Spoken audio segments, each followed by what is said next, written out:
The sound came at intervals the entire district could hear. A rope moved. A hammer struck bronze. The hour was announced to streets that had no other way to know it. Workers left benches. Merchants closed stalls. Gates were locked. The bell did not explain. It simply marked the time, and the city arranged itself accordingly. Urban centers operated on schedules that required coordination across distances too great for personal notification. Work began and ended at fixed hours. Markets opened when traffic could move freely. Curfews took effect when civic authorities determined the day had closed. None of these events could be managed by individual decision. Time had to be shared, and sharing required announcement. In districts where buildings blocked sightlines and streets turned at angles that prevented direct observation, sound became the only reliable method of transmission. A bell mounted high enough could be heard across workshops, tenements, warehouses, and public squares.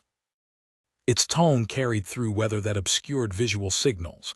Rain did not muffle bronze. Fog did not delay the strike. The sound reached those indoors as clearly as those in open spaces. It required no literacy, no personal instrument, no prior arrangement.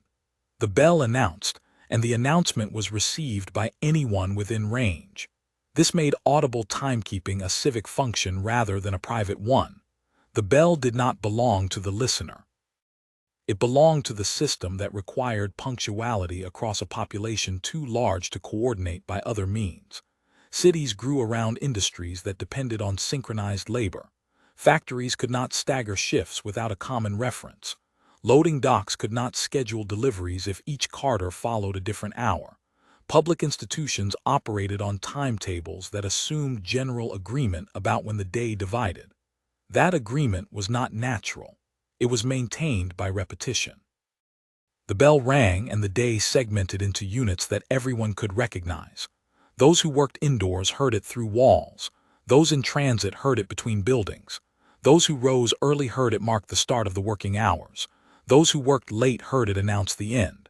The intervals were consistent, and consistency allowed planning. A tradesman knew how much time remained before the market closed. A laborer knew when the next shift would arrive. A child knew when school would begin. These judgments did not require a clock. They required only that the bell ring when expected. The sound itself became the hour. It was not a representation of time. It was the moment at which the hour began. This inverted the usual relationship between signal and event. The bell did not announce that it was noon. The bell made it noon by ringing. Until the sound was heard, the hour had not yet arrived. After the sound faded, the next interval began. The city moved according to this rhythm, and the rhythm was sustained by a mechanism that had to be operated continuously. The bell itself was mounted in a structure tall enough to project sound over rooftops. Church towers, municipal halls, and factory buildings all served this purpose. The height was functional. A bell rung at ground level could not reach the same radius. Elevation allowed the sound to travel unobstructed, spreading outward in a pattern that covered the district. The bell was cast from bronze or iron, shaped to produce a tone that could be distinguished from ambient noise. Its weight determined the volume. Larger bells required more force to move but generated sound that carried farther. Smaller bells responded to lighter effort but served narrower areas. The choice of size reflected the population density and the physical layout of the streets. The bell hung from a fixed mount and was set in motion by a rope or lever system. The rope descended through the tower to a chamber where the ringer stood. Pulling the rope tilted the bell or activated a hammer that struck the interior surface. The mechanism was simple, but the timing was not. Each stroke had to land with enough force to produce a clear tone. Too light and the sound would not carry. Too heavy and the bell could crack or the rope could snap. The ringer learned the correct pressure through repetition.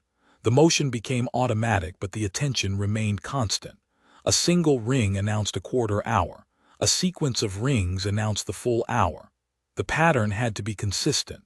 If the bell rang 4 times, it was 4 o'clock. If it rang once, 15 minutes had passed since the last full hour. The listener did not see the ringer. The listener heard only the result. The ringer's task was to ensure that the result matched the schedule. This required awareness of the passage of time between rings. The ringer could not rely on instinct. A pocket watch or a wall clock served as the reference. The ringer checked the time, waited for the appropriate moment, and pulled the rope. The interval between rings was measured in minutes, and those minutes had to be counted accurately. If the ringer was early, the city adjusted its rhythm to a false signal. If the ringer was late, the error compounded across the day. The work was repetitive. The same motion, the same intervals, the same sequence of tones. The ringer stood in the chamber for hours, waiting for the next appointed time. Between rings, there was no task. The bell did not require maintenance during operation. The rope hung slack until the moment arrived. Then the ringer moved, the hammer struck, and the sound spread outward. The physical effort was moderate but sustained. A full day of ringing required dozens of sequences. Each sequence required precision. The ringer's arms carried the memory of the motion. The rhythm of the day was written into muscle and posture.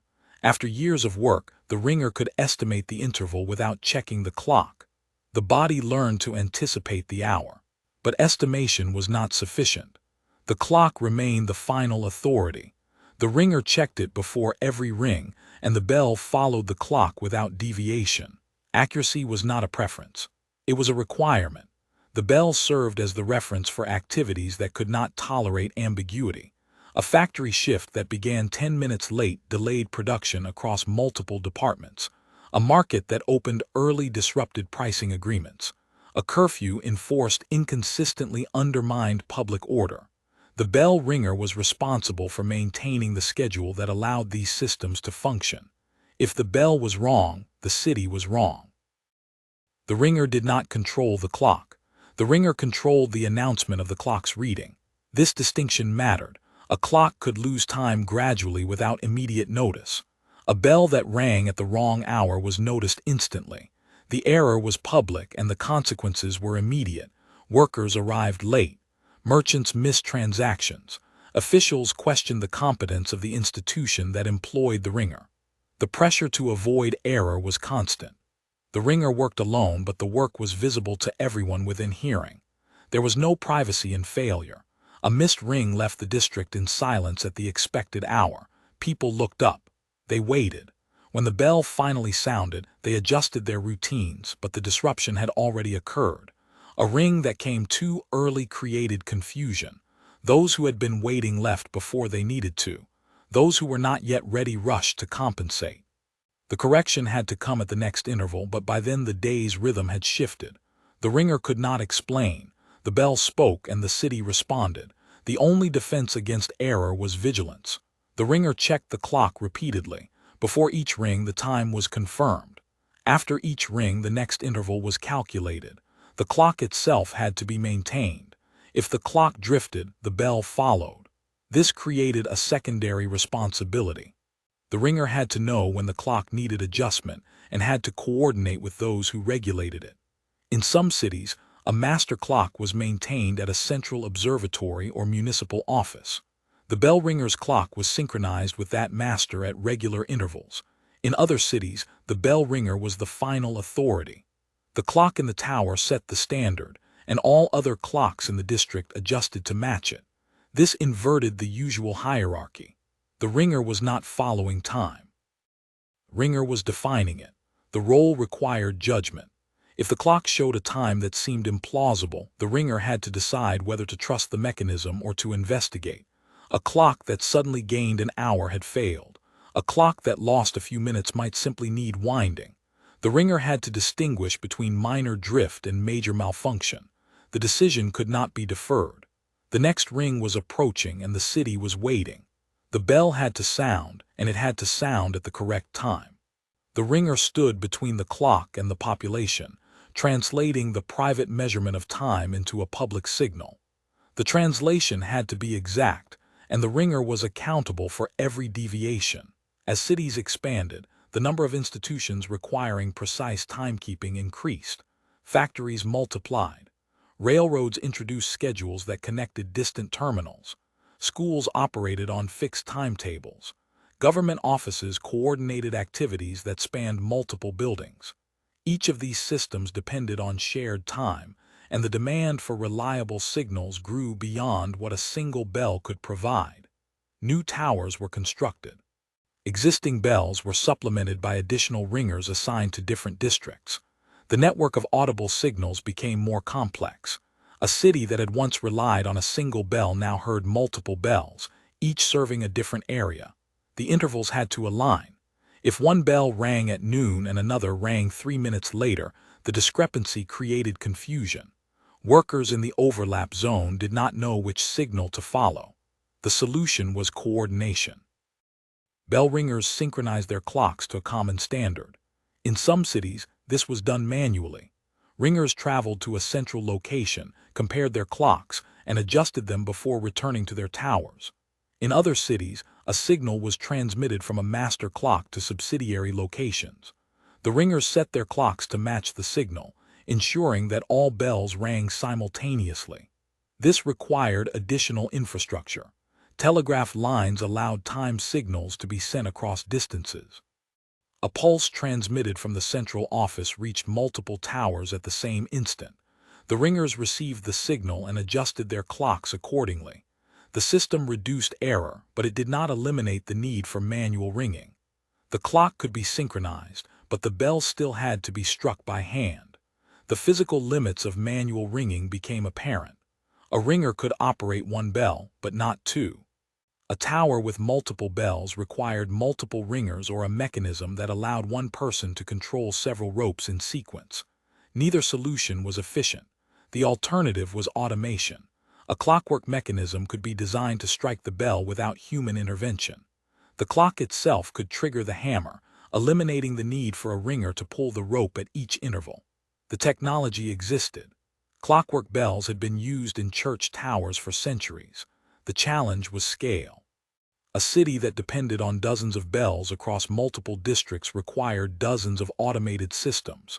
Each system had to be maintained. Each system had to remain synchronized. The cost was significant, but the efficiency was undeniable. An automated bell did not forget. It did not tire. It rang at the exact moment the clock advanced, without delay or hesitation. The transition from manual to automatic ringing was gradual. Some towers adopted clockwork mechanisms early. Others continued to employ ringers for years after the technology became available. The decision depended on funding, institutional priorities, and the complexity of the existing system. A factory with its own bell tower might automate immediately. A municipal bell in a historic church might retain its ringer as a matter of tradition. But the trend was clear. The need for audible timekeeping persisted, but the need for a person to perform the task diminished.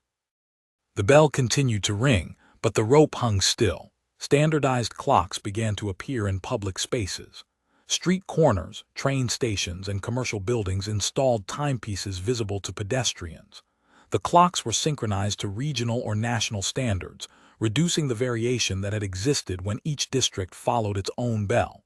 A person walking through the city could now check the time without waiting for the next ring. The availability of personal watches increased. Prices dropped. Manufacturing improved. What had once been a luxury item became common. Workers carried their own timepieces. They no longer depended on the bell to know when the shift would end. They checked their watches and adjusted their pace accordingly. The bell became redundant for those who had another way to know the hour. The function of the bell as a civic timekeeper declined. It still rang in many places, but its authority weakened.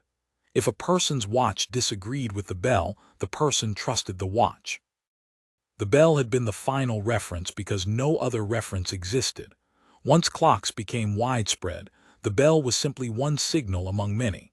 Automated systems replaced manual ringers in most urban centers. The clockwork mechanism required maintenance, but not constant presence. A technician visited the tower periodically to wind the mechanism and check its accuracy. The rest of the time, the bell operated without supervision. The sound continued, but the chamber where the ringer had stood remained empty. Some bells stopped ringing altogether. The decision was practical rather than symbolic. If the bell served no function, there was no reason to maintain it. The mechanism was expensive to repair. The tower required upkeep. If the population no longer relied on the sound, the cost could not be justified.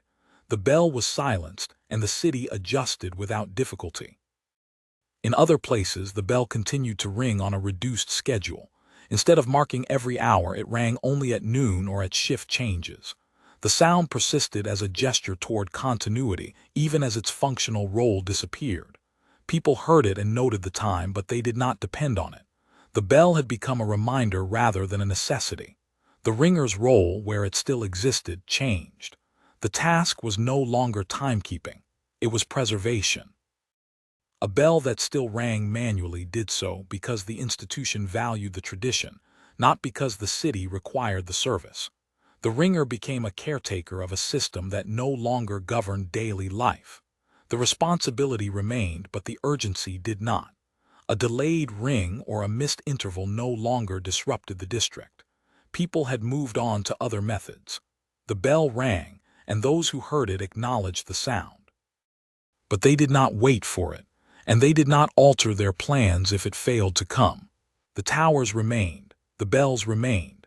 The mechanisms where they had been installed continued to function, but the chambers where ringers had once stood were repurposed or left vacant. A storage room, an office, a space that served the building's current needs rather than its historic function. The bell itself was often still present, mounted in place, its bronze surface dulled by weather and time. In some cities, the bell rang on ceremonial occasions, holidays, commemorations, moments when the sound was chosen rather than required. The ringing was deliberate, a decision made by someone who activated the mechanism or pulled the rope once more. The sound carried across the same streets, but the context had changed. It was no longer a signal that organized the day. It was an echo of the time when it had. Most bells stopped ringing entirely. The mechanisms broke down and were not repaired. The ropes rotted. The towers were sealed. The bell hung silent, and no one below noticed the absence. The city had learned to keep time in other ways, and the transition was complete. There was no ceremony marking the last ring, no announcement that the bell would no longer sound. It simply stopped, and the city continued. The people who had once relied on the bell had moved to clocks and watches and signals that required no tower, no rope, no waiting. The rhythm of the day persisted, but it was maintained by instruments that did not need a person standing in a high chamber, counting the minutes until the next hour arrived. The bell ringer's work had been essential until it was not. The profession disappeared not because it failed, but because it succeeded in creating a system that no longer required it. The city learned to tell time, and once it learned, the teacher was no longer needed. The bells that remain in place are monuments to a function that has ended. They are not used, but they are not removed. They stay because they are part of the structure, and the structure is still standing. Occasionally, someone looks up and notices the bell. They might wonder when it last rang or whether it still could, but they do not wait for it to sound. They check their watch or their phone or the clock on the corner. They know the hour without listening for it. The city still follows the hour. It simply no longer needs anyone to pull the rope.